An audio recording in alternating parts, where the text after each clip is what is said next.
Oi, Carol, bom dia, ótima quinta-feira para você, para todo mundo que está com a gente. Isabel, o Américo traz para a gente esse sentimento de cautela, né, que toma conta do governo brasileiro, justamente para que a gente não tenha aquele cenário de expectativa versus realidade. É isso, Carol. O governo brasileiro vinha trabalhando, inclusive, até para preservar o máximo possível, respeitando o anfitrião, né? Já que é um ministro brasileiro que está sendo recebido por alguém que tem um papel muito equivalente nos Estados Unidos, mas preservar o anfitrião, de o anfitrião dar a notícia e colocar oficialmente essa agenda.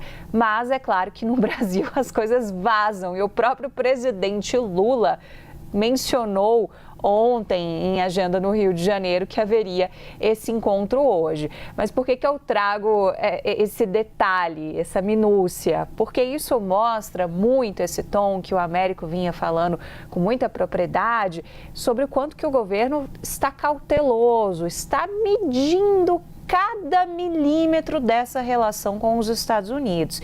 Esse momento de Mauro Vieira com o chanceler, com o Marco Rubio, vai ser um momento de teste também dessa relação, porque o Marco Rubio é visto como uma figura mais linha dura, como uma figura que acabou sim se apropriando de discursos ideológicos da articulação de Eduardo Bolsonaro junto à Casa Branca. Então a gente tem que ir devagar, a gente tem que ir com calma e a gente tem que ir com um pensamento também de que estamos em uma gestão de crise.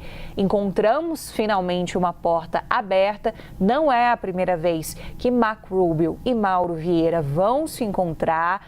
Ali, quando a gente estava prestes a ter a implementação do tarifaço, nos 45 do segundo tempo, houve uma conversa dos dois também. Vocês devem se lembrar que o chanceler foi até os Estados Unidos e conseguiu emplacar uma agenda com Marco Rubio, mas foi uma agenda custosa de ser emplacada. Então, agora que a gente encontrou a porta aberta, e está entreaberta, depois daqueles 29 segundos de contato entre o presidente e Lula, e ele voltou a falar sobre isso ontem, né, Carol, com o Donald Trump na Assembleia Geral da Organização das Nações Unidas. O telefonema entre os dois de meia hora, agora nessa linha cronológica a gente tem mais um avanço, que é esse encontro preparativo de duas figuras que depois vão chegar para suas respectivas equipes e para seus presidentes e dizer, olha, eles estão querendo isso, eles estão defendendo isso aqui é negociável, isso aqui a gente tem que se preparar de tal maneira para depois tudo isso pavimentar o que deve vir a ser esse encontro presencial entre Donald Trump e o presidente Lula. Você fala muito, o Américo citou isso, desse encontro da ASEAN na Malásia, porque os dois já têm presença mais do que sinalizada. Então, seria uma oportunidade dos dois estarem juntos novamente. Mas também não se descarta, isso ficou no ar, a possibilidade do próprio Lula ter uma agenda própria nos Estados Unidos, de repente ser recebido na Casa Branca.